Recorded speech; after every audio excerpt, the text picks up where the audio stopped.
Yo, let's do a quick movie review for Smile 2. Let's go over the whole story of the movie, first of all.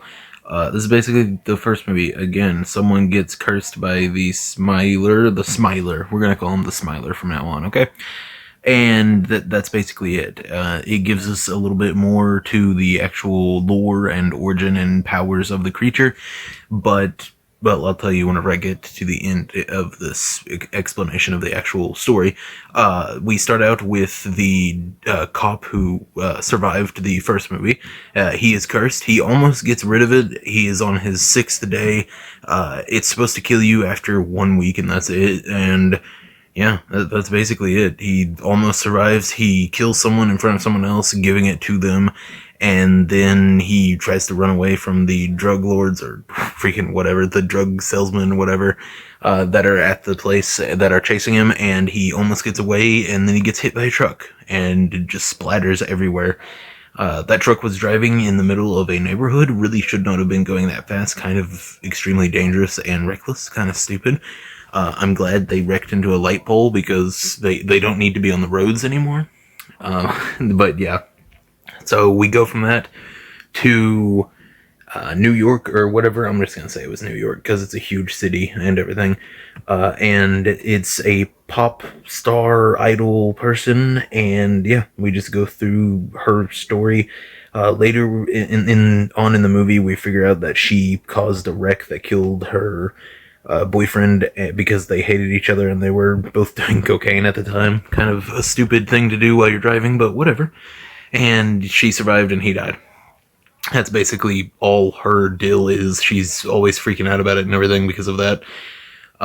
Yeah, she's a drug addict or a recovering drug addict, and she's a pop star.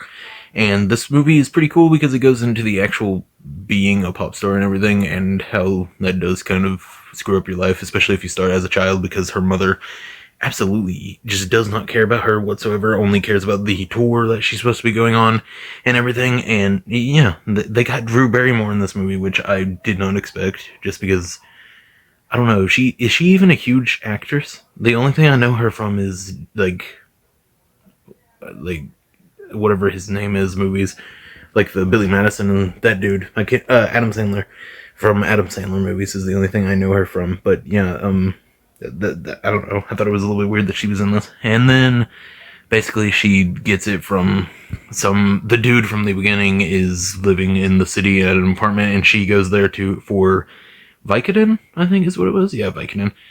For the pain from her scars and everything. I think it's all mental. It seems like it is, especially later in the movie. It seems like the scars aren't actually hurting. It's just mentally just messing with her and everything like that. And the dude has a pretty cool kill, or death, I guess. It's not really a kill unless you count, him killing himself as a kill, but I don't personally. It does not go on the score streak, okay? But yeah, he basically just picks up a dumbbell, like the head of a dumbbell, the thing that actually weighs a lot, and just hits himself in the face a couple times until his face just falls off, basically. And yeah, she's infected now. And then the rest of the movie is just weird thing where it becomes a very normal type of movie like this, where she figures out, oh, it's a monster and everything, and tries to figure out how to stop it. And some dude comes to her or texts her and tells her that he can help her get rid of it and everything. And then later in the movie, we figure out that all of this was in her head from the very beginning. Like, I'm pretty sure it was all in her head since she saw that dude die, because she calls her friend and everything, and she actually comes over and stays the night. And then it's weird. There's a really cool part where her eyes and mouth light up like it's the car, and it sounds like they're wrecking and everything. That was a pretty cool part. I thought that was really cool. This movie is very reliant on jump scares, which I am famously not for. I think that's pretty lazy, but I liked the story. I liked most of the acting. I thought her friend was, I don't know who she is, but she's not the best actor in this movie. I don't know if she's in anything else, but not the best actor in this movie. This is just, I don't know, this is about like Smile 1. It's a pretty good movie. I don't know, it's a pretty good movie. There are a lot of really cool effects in this movie, like practical effects and some that are CG. There's a few good kills, like the first one that I already talked about with the dumbbell. The mom gets killed with the glass, stabbing her a couple times, stabbing herself a couple times. And then at the end, the final kill is basically just is off screen. It's literally just off screen. The pop idol's in front of everyone at the first concert of the tour, and the mic, you can tell it's getting slammed into her somewhere, and it's just in her eye. That's it. I mean, I don't know. It shows it afterwards, and it looks pretty good, but I wish it wasn't off screen. And there was one that the dude that was gonna help her, or maybe he existed, maybe he didn't, because it seems like all of it was in her head since the very beginning, but whatever. His brother, or they said his brother, like killed himself by putting the crowbar in his mouth and popping his jaw off.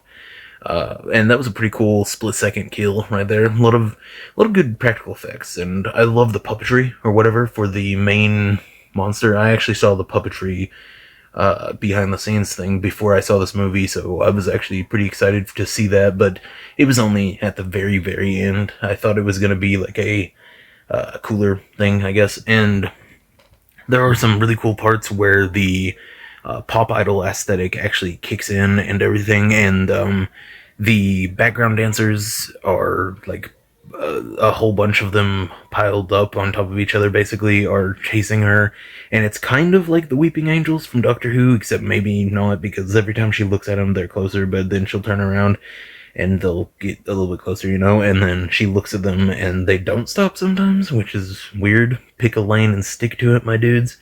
But yeah, I thought that was a really cool scene. All of that scene was actually really cool. I just think it's cool whenever they go with the full-on pop idol aesthetic, and whoever did the costume designs for her like pop idol type of clothes for the actual tour that she's like rehearsing for and everything, I think yeah, the costume designers got some paid good for this movie, or they should have, because there were some really cool outfits just for that.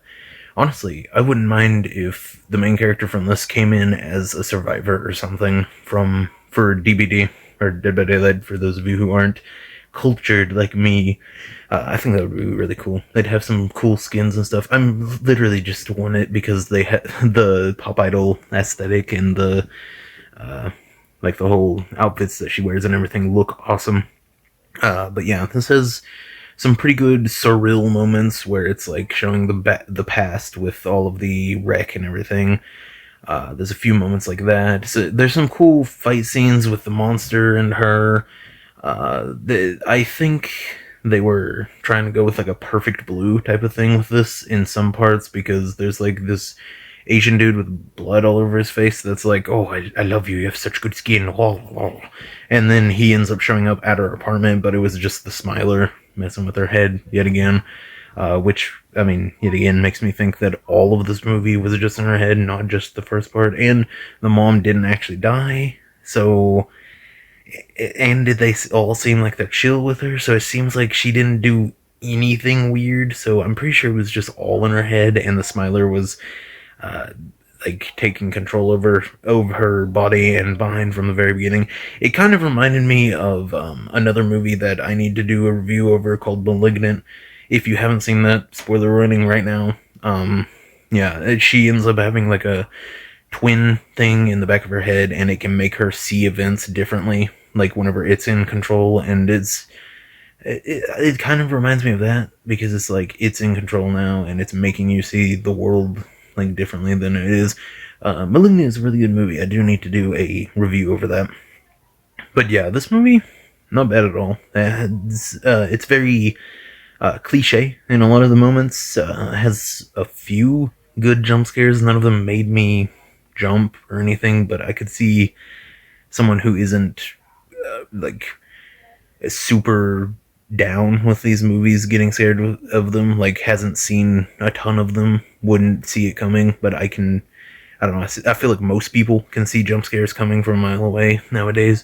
I think Scream 5, even with all of its flaws, I haven't even done a review over it, I need to do a review over that too, even with all of its flaws, has a pretty good lockdown on how to do a good jump scare, especially the scene where the kid from 13 Reasons Why is walking around and ends up getting stabbed, how it makes you think that there's going to be a jump scare every couple of seconds, and then whenever it happens, it doesn't even do the sound or the music or whatever that's going on.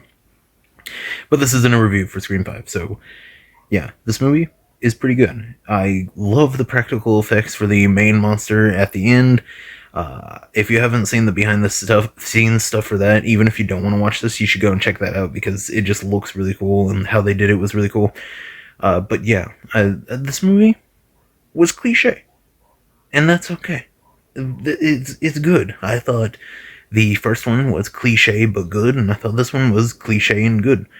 I'm probably going to do a review over the first one after this, probably tomorrow or something, but yeah, this movie, actually pretty good. I watched it last night, and I can remember most of the stuff that happened, and honestly, that's good. For a horror movie like this, coming out nowadays, that's really good, because I feel like most horror fans can agree that most horror movies that are coming out nowadays, especially the ones that are super cliche, are just really forgettable. Like, you'll forget half of the stuff that happened within a day. But I didn't forget all of the stuff that happened in this movie, so that alone makes it better than most movies that come out nowadays. But yeah, this review has been a lot longer than I meant it to be, but hopefully I didn't go on too many crazy rants. Yeah, this movie is a solid 7.5, 8 out of 10. Yeah, this is a solid 8 out of 10. It's not super good, but yeah, I'd watch it again. It's pretty good. Yeah, 8 out of 10. This movie's pretty good. You should go and check it out if you're into the horror genre and you're not sick of too many of the cliche type of stuff. And yeah, if you're really into the lore of Smile and the Smiler and all of that, don't take all of what is said in this movie from the characters to heart, because I'm gonna go ahead and guess none of it is true, because like I said, all of it's in her head, even the dude that's trying to help her, I'm pretty sure. But yeah, that kind of sucked whenever they said that, because I was kind of digging what they were doing with the lore, to where it's like it might be a demon, might be a cosmic entity.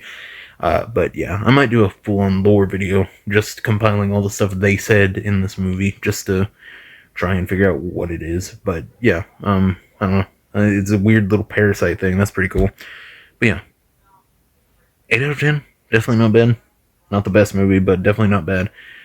Yeah, go and check it out if it sounds cool to you.